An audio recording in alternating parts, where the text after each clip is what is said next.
श्रवण कुमार कथा। पौराणिक युग में शांतनु नामक एक सिद्ध साधु थे। इनकी पत्नी भी एक सिद्ध धर्मपरायण नारी थी। कहानी उस समय की है जब शांतनु और उनकी पत्नी बहुत वृद्ध हो चुके थे और उनकी आंखों की रोशनी भी चली गई थी। इन दोनों का एक पुत्र था जिसका नाम था श्रवण कुमार। श्रवण कुमार बहुत ही सरल स्वभाव का व्यक्ति था। माता पिता के लिए उसके मन में बहुत प्रेम एवं श्रद्धा थी।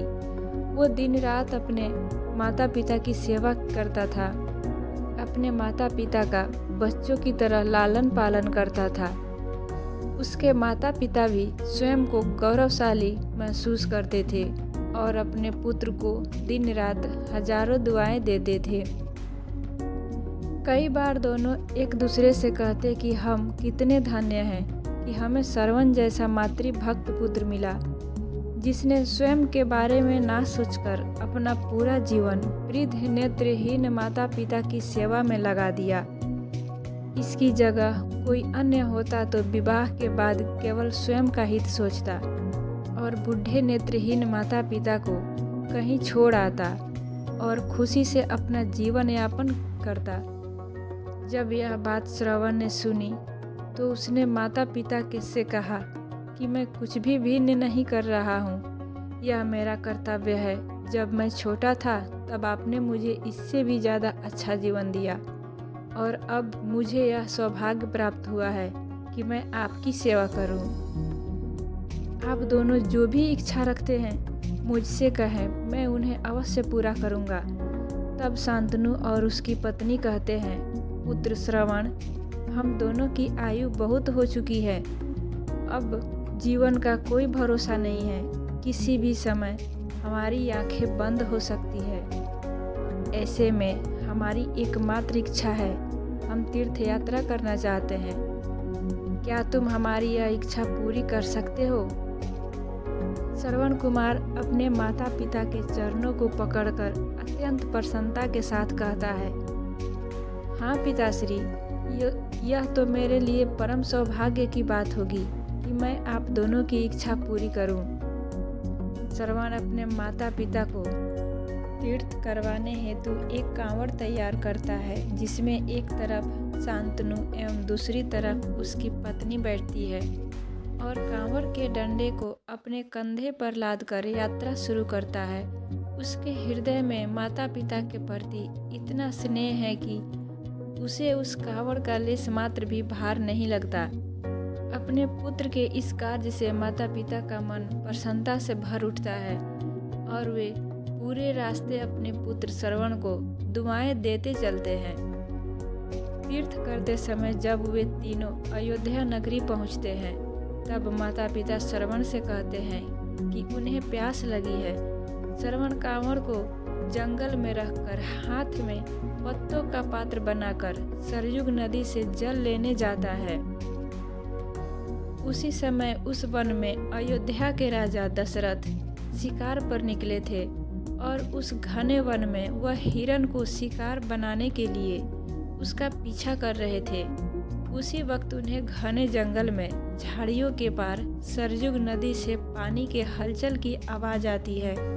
उस हलचल को हिरण के पानी पीने की आवाज़ समझकर महाराज दशरथ शिकार के उद्देश्य से तीर चला देते हैं और उस तीर से श्रवण कुमार के हृदय को आघात पहुंचता है, जिससे उसके मुंह से पीड़ा भरी आवाज़ निकलती है, जिसे सुन राजा दशरथ स्तब्ध रह जाते हैं और उन्हें अनहोनी का एहसास होता है और वे भागकर सरयुग नदी के तट पर पहुंचते हैं, जहां वे अपने तीर को श्रवण के हृदय में लगा देख भयभीत हो जाते हैं और उन्हें अपनी भूल का एहसास होता है।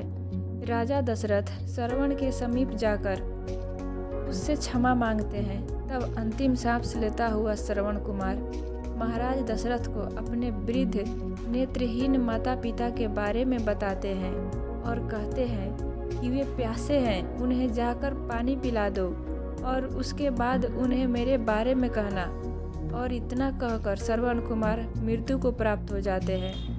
भारी हृदय के साथ महाराज दशरथ श्रवण के माता पिता के पास पहुंचते हैं और उन्हें पानी पिलाते हैं।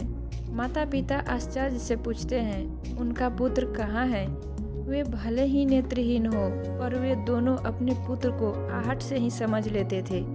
माता पिता के प्रश्नों को सुनकर महाराज दशरथ उनके चरणों में गिर जाते हैं और बीती घटना को विस्तार से कहते हैं। पुत्र की मृत्यु की खबर सुनकर माता पिता रोने लगते हैं और राजा दशरथ से उन्हें अपने पुत्र के पास ले जाने को कहते हैं। महाराज दशरथ कांवड़ उठाकर दोनों माता पिता को श्रवण के शरीर के पास ले जाते हैं। माता पिता बहुत जोर जोर से विलाप करने लगते हैं। उनके विलाप को देख महाराज दशरथ को अत्यंत ग्लानि का आभास होता है और वे अपनी करनी की क्षमा याचना करते हैं। लेकिन दुखी पिता शांतनु महाराज दशरथ को श्राप देते हैं कि जिस तरह मैं शांतनु पुत्र वियोग में मरूंगा उसी प्रकार तुम भी पुत्र वियोग में मरोगे। इतना कहकर दोनों माता पिता अपने शरीर को त्याग मृत्यु को प्राप्त हो जाते हैं।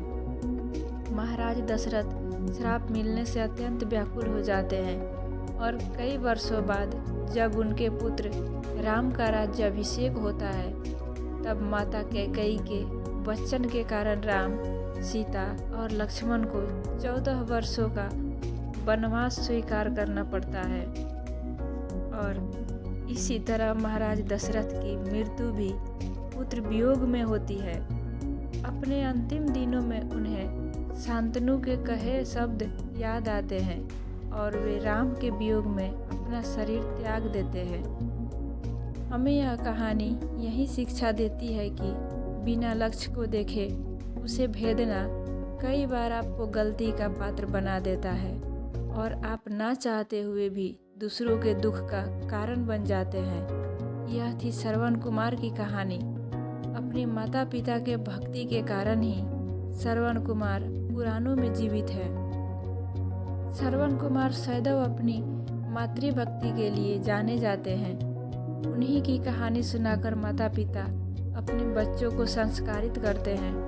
दोस्तों, हमारी कहानी आपको कैसी लगी हमें कमेंट में ज़रूर बताइए। कहानी पसंद आई हो तो लाइक कीजिए, चैनल को सब्सक्राइब कीजिए और अपनों के साथ ज़रूर शेयर कीजिए। धन्यवाद।